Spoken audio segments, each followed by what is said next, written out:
What's going on, guys, and welcome back to WWE Network and Chill, where every single week I, Graham Gius and Matthews, break down all the content that I watch on the WWE Network. Today we're talking Ride Along, back airing after Raw on Monday nights this past week. It was Team Extreme Expressway, with the Hardy Boys, as well as Bo Dallas and Curtis Axel, two members, of course, of the Miztourage. So a good episode overall, and like I've said for the past couple of weeks, a bit of an update. I will be doing WWE Network and Chill episodes on Sundays as well as Mondays.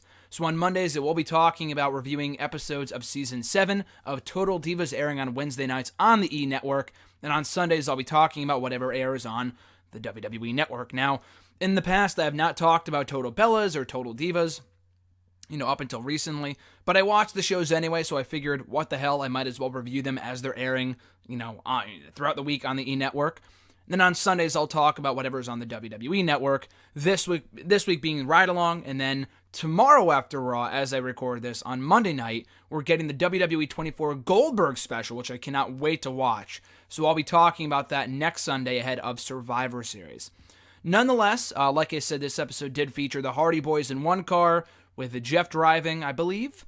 Pretty sure, yeah, Jeff drove, and then in the other car it was Bo Dallas driving, which we've heard many times before that Bo Dallas is infamously known as a bad driver, one of the worst drivers in WWE. With, I think it was during the Shield episode a few weeks ago that Seth Rollins was talking about after the Shield broke up, that Bo Dallas was driving them around and then got them lost, and almost in an accident and all this other stuff. So anyway, they're leaving the DCU Center in Worcester, Mass., going to Boston in Massachusetts, of course, for Raw the next night, going from a Sunday night to a Monday for Raw. Pretty sure this was taped right before SummerSlam, because I remember that Raw was in Boston. I wasn't there, but I do remember Raw was in Boston the Monday before the pay-per-view. So this must have been literally a week before SummerSlam. And of course, Jeff was still on the road at that point before he got hurt and had to take time off, so that kind of makes sense. So anyway, like I said, Dallas, the rumors are brought up that he is rumored to be the roster's worst driver of anyone, so Curtis Axel obviously fearing for his life. The Hardy Boys take a different approach than anyone else in ride-along history. They ditch the GPS. They're using an atlas to get where they want to go, getting from Worcester to Boston. They have a couple bumps along the way, but by and large, they know where they're going, which is pretty cool. So Matt Hardy does something bold in ditching the GPS, and it works out well for them in this episode. Matt even himself has said too many people rely on the GPS and their minds become broken. And he makes a lot of broken references and obsolete references throughout the episode, which I do appreciate. Bo and Curtis Axel, that is, they have to go back to the arena shortly after leaving because Bo Dallas accidentally took Enzo Amore's keys. So before they even get on the road, Bo Dallas botches, and they have to go all the way back to the arena just to give Enzo his keys while he's in the shower. So good on you, Bo. Good job. And Enzo does appreciate the fact that he went back to give him his keys, but I'm sure he wasn't too happy that he took them in the first place. The Hardys also end up back at the building, but unintentionally, because the Atlas took them that way, and they ended up going in a big circle around the arena as opposed to going where they want to go, to Boston.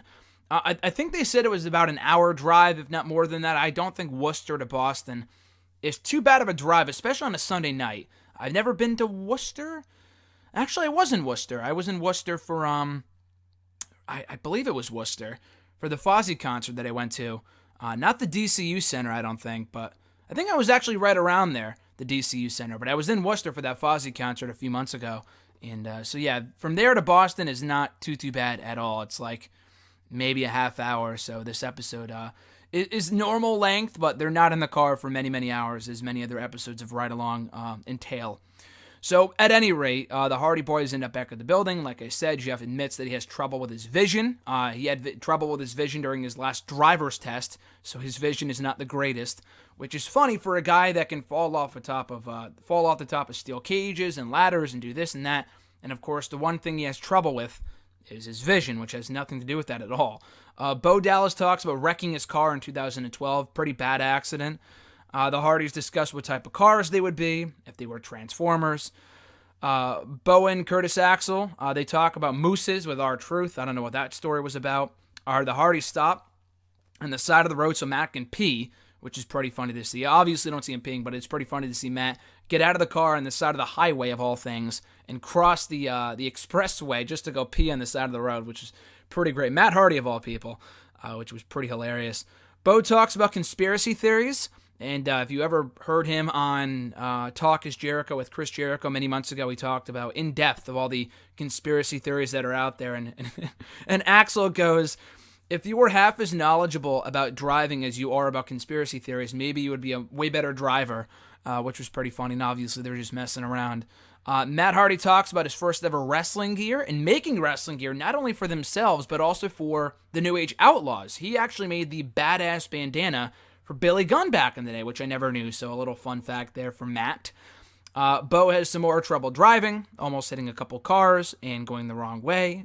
Curtis Axel, like I said, fearing for his life. The Hardys recall their WrestleMania return very briefly, and Jeff talks about his defeated streak at WrestleMania that came to an end this year. Now, prior to WrestleMania 33, Jeff had lost at... You only see clips of WrestleManias 2017 and 2009, 25, but I believe he also lost the WrestleManias 18...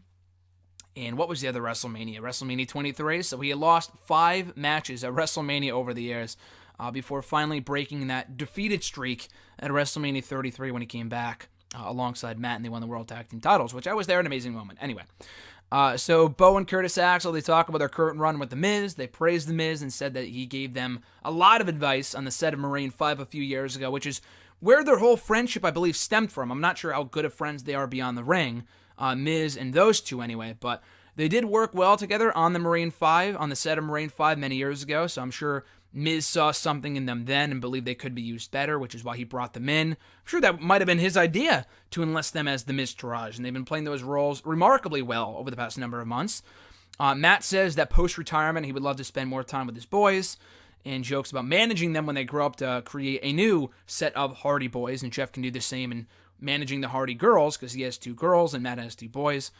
Bo and Curtis Axel, they need to catch up on Game of Thrones, they said, that they don't really stay up to date. Bo's like 2 seasons behind, he said, and the biggest spoiler of all, the biggest spoiler of anyone in the locker room is none other than Big Show. Big Show always says, oh, I won't spoil it, I won't say anything, and then he goes down to spoil it, so Big Show's a pretty big spoiler, apparently. How they can keep up to date with the shows anyway is beyond me based off their travel schedule, but maybe they can download it offline or something like that, I'm not exactly sure, but Big Show is up to date and he's a spoiler, so if you don't want to be spoiled about Game of Thrones, just beware, you've been warned about Big Show.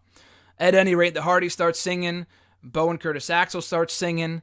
They arrive at an airport terminal, which I remember, that is the Logan Airport. I've been there many times to pick up my girlfriend, and it's a pretty great airport, by the way, too. And I've actually left out of there to go to WrestleMania 33, so cool to see that they were in the area. So I was very familiar with the area when they were driving around there, and the Hardys are also in the area, too. They have to go through there to get to the hotel that they're going to, and Jeff says that Boston looks very futuristic, especially at night, which I got to agree. Boston is a pretty great city to look at night and during the day. I would prefer Boston over New York City, but again, that's just me.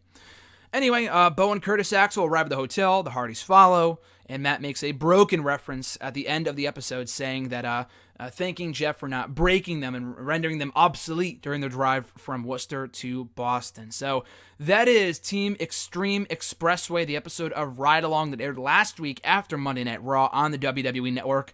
Another enjoyable episode, nothing groundbreaking, nothing we didn't already know, just a lot of good banter between Bo and Kurt as well as the Hardy Boys. Very entertaining episode. I would strongly suggest checking it out on the WWE Network under the Ride Along section, under the original section on the WWE Network, that episode of Ride Along. The next episode, which I got to assume is going to be airing in a few weeks, because like I said, tomorrow night after Raw, we got the WWE 24 special featuring Goldberg, which should be very, very good, which I'll talk about here on the channel next week.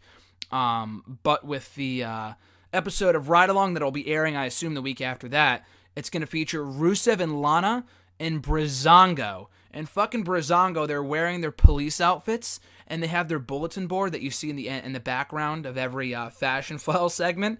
It's in the back of the car in plain view, so it's pretty awesome, and I can't wait to see where this goes. That episode should be even more fun than this one, and that's saying something. So I cannot wait for that episode, but even more so than that, very much looking forward to the WWE 24 special with Goldberg airing this coming Monday night after Raw on the WWE Network. I'll be talking about it right here on WWE Network and Chill next week. That being said, guys, be sure to like this video, drop a comment, share the video, subscribe to the channel for more daily content. I appreciate your support. Like I said, we'll be back next Monday and Sunday with all new episodes of WWE Network and Chill, including tomorrow on Monday with my review of episode 2 of season 7 of Total Divas. So until then, guys, I'm Graham G.S. Matthews. Have a great rest of your weekend, and I'll catch your ass down the road.